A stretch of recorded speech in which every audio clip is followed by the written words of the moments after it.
Good morning. Today I hadn't really planned on doing a podcast, but the only thing that kept popping in my head was moving on up. And even if no one jumps on, I guess it will help me to moving on certain aspects of my life. So what is your plan? What do you feel stuck around, and where is your body telling you that you're stuck, and what are you prepared to do about it? All right, so let's start with our aura. So the sixth layer of the aura comes up, and it's about emotions and spiritual communion. So where are you struggling in that? All right, so what's coming up here is chronic collapse of the aura. So just feeling like deflated and some stuck emotions there. So feelings of sadness. Okay, so there's some generational sadness here. Dad's side of the family, dad's dad, and the women on that side of the family. All right, putting off doing things or putting off responsibilities. Okay, also on dad's mum's side of the family and the men. Time of birth, our own feelings. All right, holding on to old concepts. Can't change. And I'm sure there were things that we struggled with before we came to Earth. There were aspects of our character that we knew we needed to develop, and that we chose to come here to do that. So, what do you think you had trouble with, and what's being presented to you in this life that you keep facing? All right, Sixth Chakra. Trouble with saying no. Oh, yeah, I can agree with you on that one. What's coming up is overwhelm. All right, age 3 comes up. So what was keeping you in overwhelm when you were 3? Why couldn't you say no when you were 3? So what comes up here is can't say more for fear of saying the wrong thing. And I guess there's that, that saying out of the mouth of babes. And so sometimes children will be very direct and just state things as they are, which can be hard for the adults to take. All right, now we're going to go into the ninth chakra. All right, ninth chakra is about alignment with the soul's purpose. So what is your purpose? So when you were 3, you had an experience with your grandma and your mum couldn't accept it. Right. So I guess that's if you be yourself, then you're not accepted. All right, I am accepted as I am. Okay, age 12 comes up. So we're talking about moving on up. So what's keeping you stuck, and, where are you feeling it in your body? All right, and what's coming up here are hurts where love is concerned. And I guess the people that should love us first are our parents, aren't they? But, of course, they are humans and make mistakes and have frailties and weaknesses. And I'm sure we signed up with them to help them, and also that we would learn through their difficulties. I'm able to forgive this week.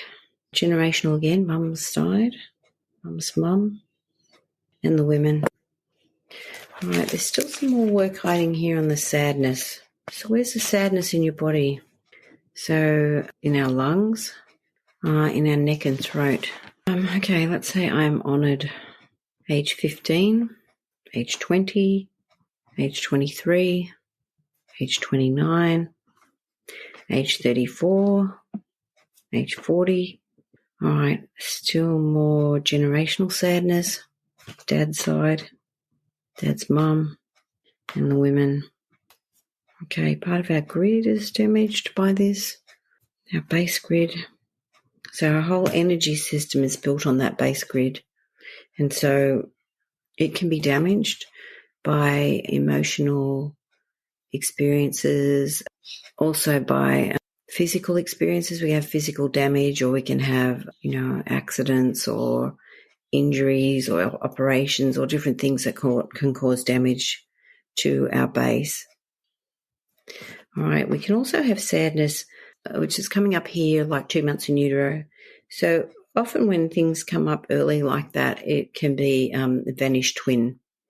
So it's like the beginning of pregnancy, it may be like 1 in 8 or 1 in 10 people have more than one baby in the pregnancy, and then by the end of pregnancy it's only like something like 1 in 70.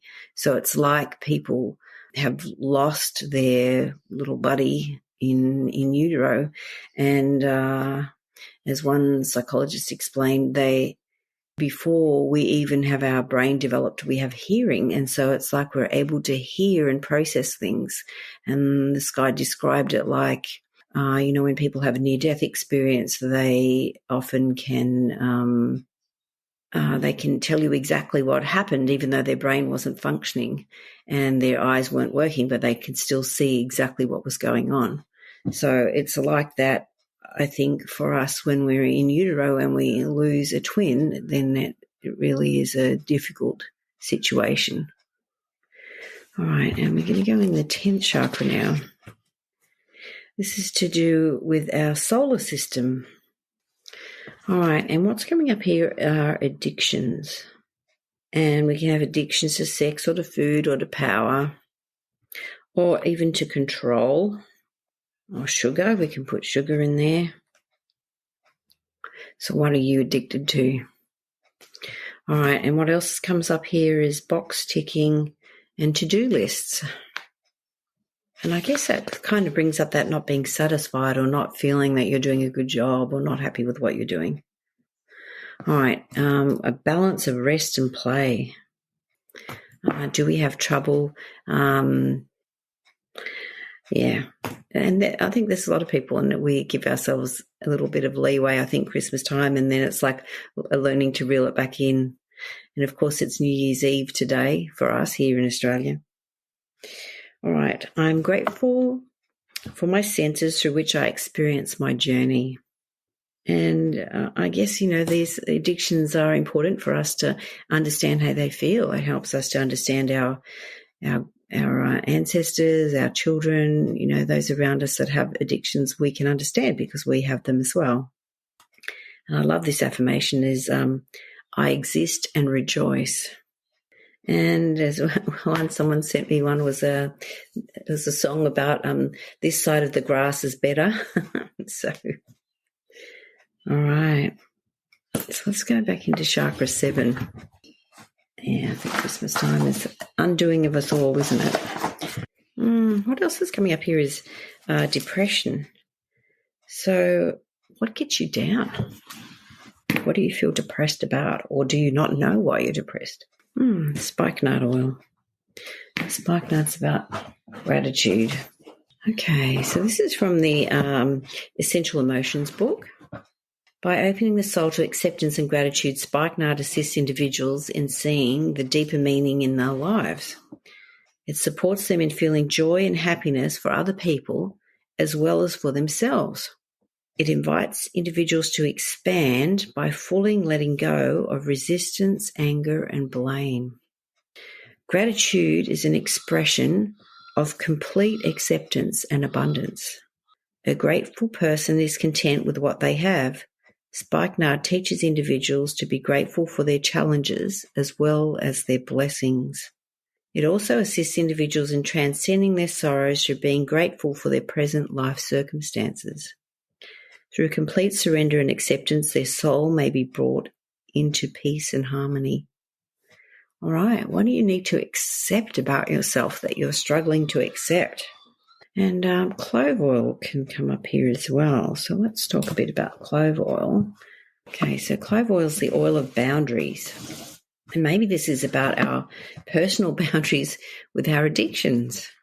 Right, my boundaries are strong, flexible, and appropriate. All right, I see my part in the subconscious invitations I've made to people, encouraging them to cross my personal boundaries. All right, so sometimes we allow people to trample on our boundaries because we want to help them. All right, I know exactly how much I can share in any given moment. So sometimes we want to share, and sometimes we feel more spacious than others and we're able to share, and other times we just don't have it. Okay, so we're going back to our aura, layers in the aura. All right, so the third layer, which is the mental body. So this is like thoughts and ideas.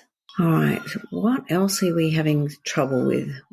What thought or idea constantly goes round and round in your head? And let's just do, for those that are on here with a sugar addiction, I'm okay without sugar. And you could substitute in there whatever your addiction is. All right, age 5 comes up, age 15, age 20, age 30, 35. All right, we've got a question here from TJ.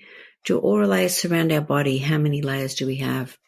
Good question, TJ. So there are 7 basic layers, but as I had one person that sees field, she said each layer has 7 layers.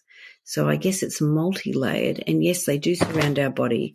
And chakras kind of circle around the body, whereas the aura is more like layered out that way. And each layer represents different things.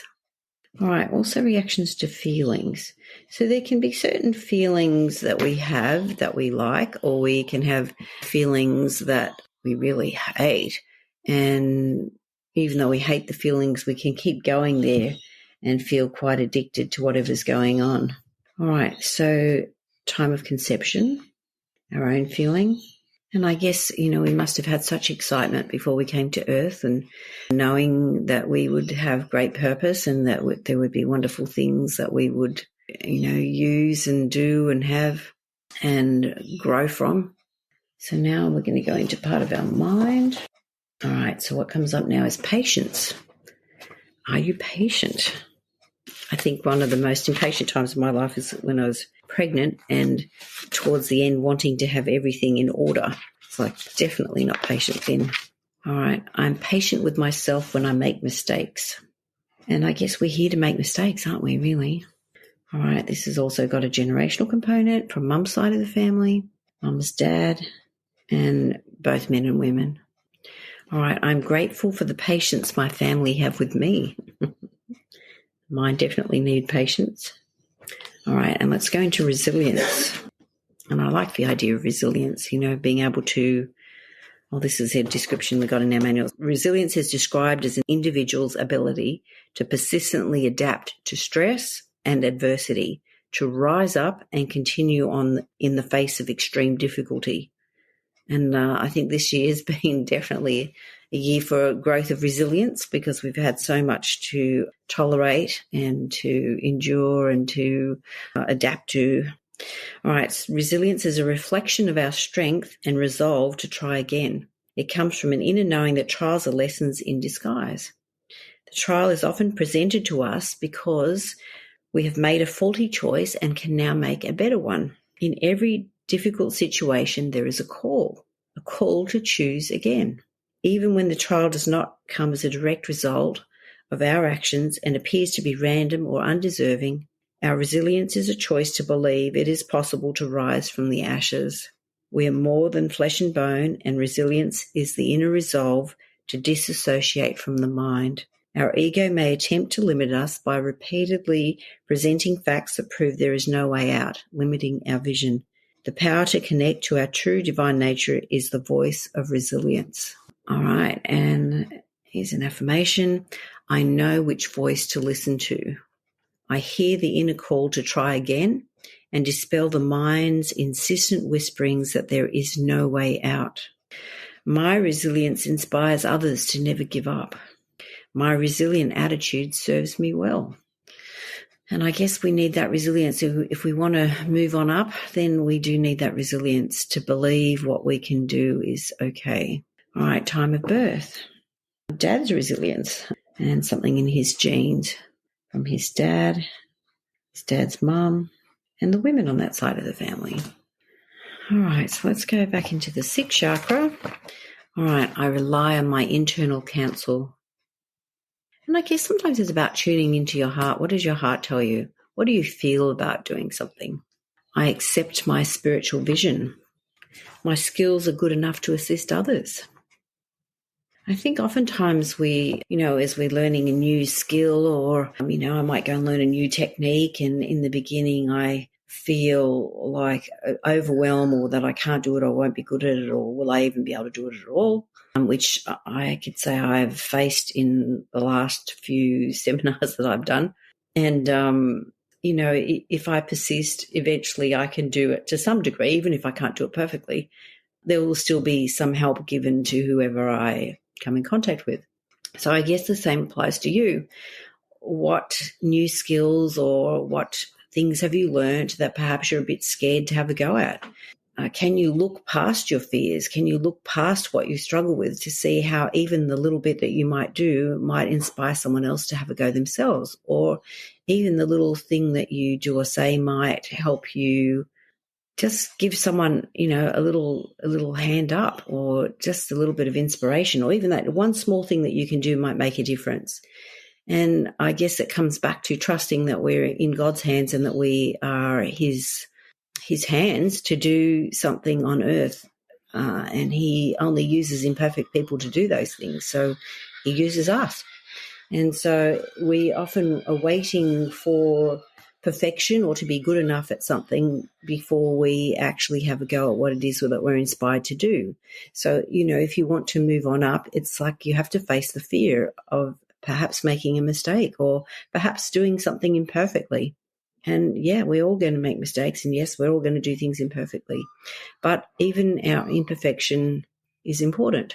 And what comes to mind is a man that sang a musical item in church, and then he made a mistake on the last note and he didn't hit the note really clearly. And he was so mortified that he was going straight to his car because he was so upset and he didn't want to talk to anyone. And a woman stopped him on the way out and said, your song was so beautiful and it was just what I needed to hear today. And so he understood then that even though what he felt was imperfection and rubbish touched someone else's heart. And so it's like we don't have to do things perfectly to make a difference to someone else. And even the little bit that we offer or that we're willing to offer, God makes more out of it than we possibly can see. There was a lady in a Facebook group that I'm in. She was very close with her son, and he was killed in a freeway accident, and she still had communication with him. And this is one of the things that she was taught by her son, was that God magnifies every small, beautiful, good thing that we do, and he makes it to be even better.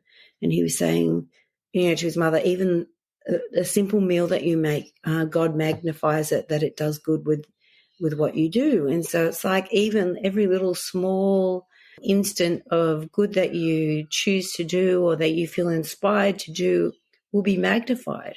And it's like, I guess, sending out your children into the world, isn't it? You want them to be perfect and to have everything in order, but they are going to go out and they're going to be wonderful people anyway, even if they do things imperfectly, and sort of trusting that what we've done will still make a difference. And so we have to trust that every action that we're prompted to do, everything that we inspired to have a go out, will be used for good.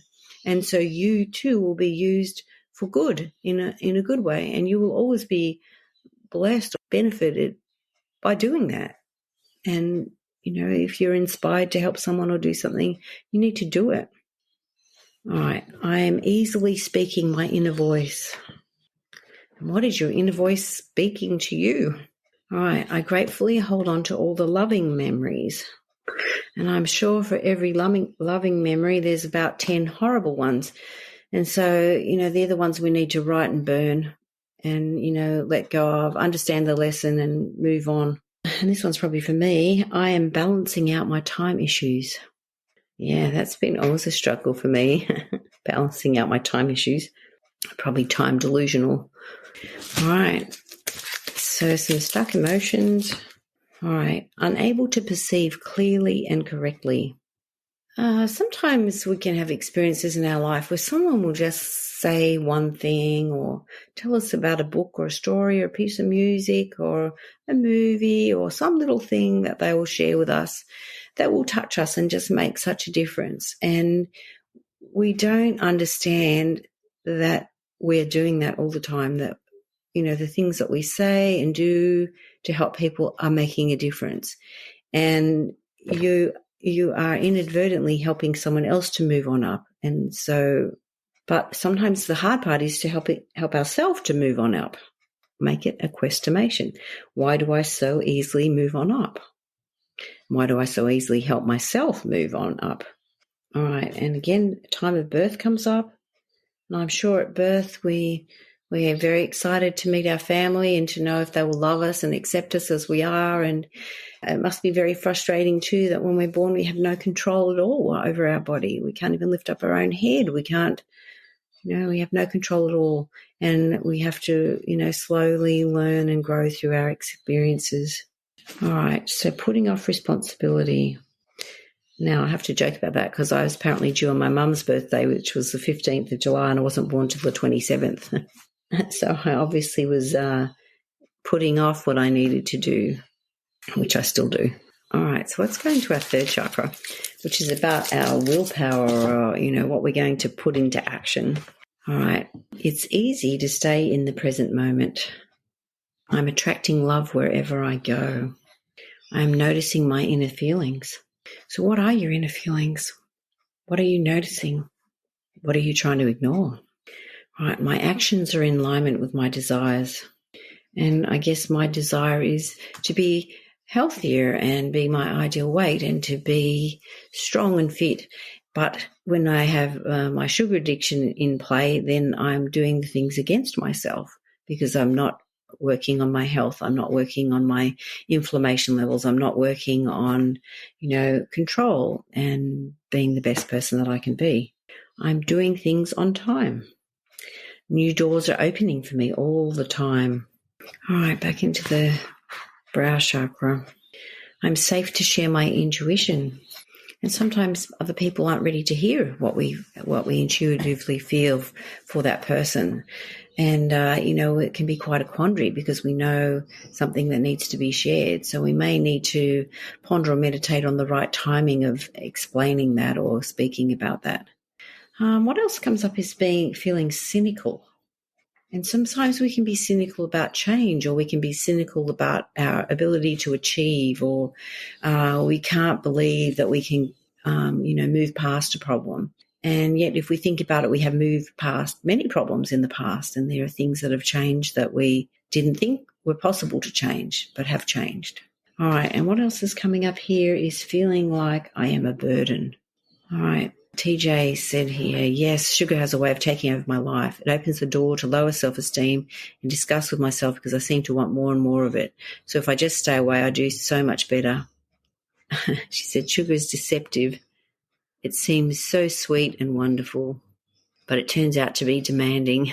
That's so true. They did studies with, I think it was teenage boys, and they fed some a low glycemic meal, some a middle glycemic meal, and some a high glycemic meal. And then on the next meal, they let them eat whatever they wanted. The people that ate low glycemic, so the things that break down slowly into sugars, ate less. The people that ate middle glycemic index ate about the same. And the people that ate high glycemic, so foods that break down very quickly into sugars, ate a lot more the next meal. So it's like, yes, that high blood sugar promotes us to overeat and to keep indulging and wanting more and more. All right, so let's say then my mind is calm and clear. I remember once ringing up a TV station complaining about something, and they said to me that one phone call represents 400 people. So even if you think in the world, and even, what you're even doing on our call today, you represent other people. So as you are able to share or talk about whatever it is you struggle with, and I'm grateful that you do, it helps another, I don't know how many people, I don't know what the stats are for our little call, but you are the representative. And as you face your trials and as you deal with the difficulties that you face in your life and with your body, and with your mind and with whatever happens in your life, you give other people courage, and it's like you do it for a reason. All right, so more generational baggage here from dad's side and the men, and some stuck emotions in our genes. All right, unresolved negative feelings molding in the body, and that kind of makes sense with eating sugar, isn't it? And I guess alcohol would fall in the same hole as that, and many of our addictions. And I guess we're often eating that to stuff down our feelings so that we don't feel what we want to feel, and that we just want to enjoy the sweetness in life if our body's not if our life isn't feeling sweet, we want to kind of put sweeteners in. All right, what's coming up here now is tribal beliefs that keep me stuck. So what are some of the tribal beliefs that have kept you failing to move on up? Maybe one of our tribal beliefs is you have to be thin to be attractive, or you have to be perfect to be healthy. All right, I create healthy boundaries. Something on Mum's side of the family here, Mum's mum and the men. All right, we're going to jump up into one of the higher chakras now. So we're going to go into the 11th chakra.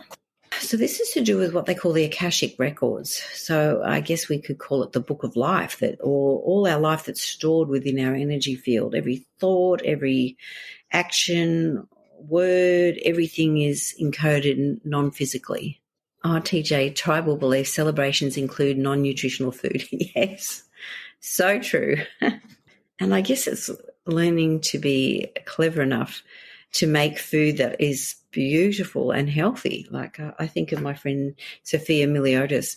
She makes the most amazing food without any processed sugar, and it looks so inviting and is inviting. And so she's very clever that way. So I guess it's learning to make things, learning a new skill. All right, so this 11th chakra is strengthened by a number of different things, and one of them is fasting. And fasting can take many forms. So some people fast like for 30 days and they eat before sunrise and after sunset, and they don't eat or drink anything in that day. Some people do that for 30 days and they do it every year. Some people fast once a month and they do it just for one day from, after the evening meal on the Saturday night, and don't eat till the Sunday evening meal.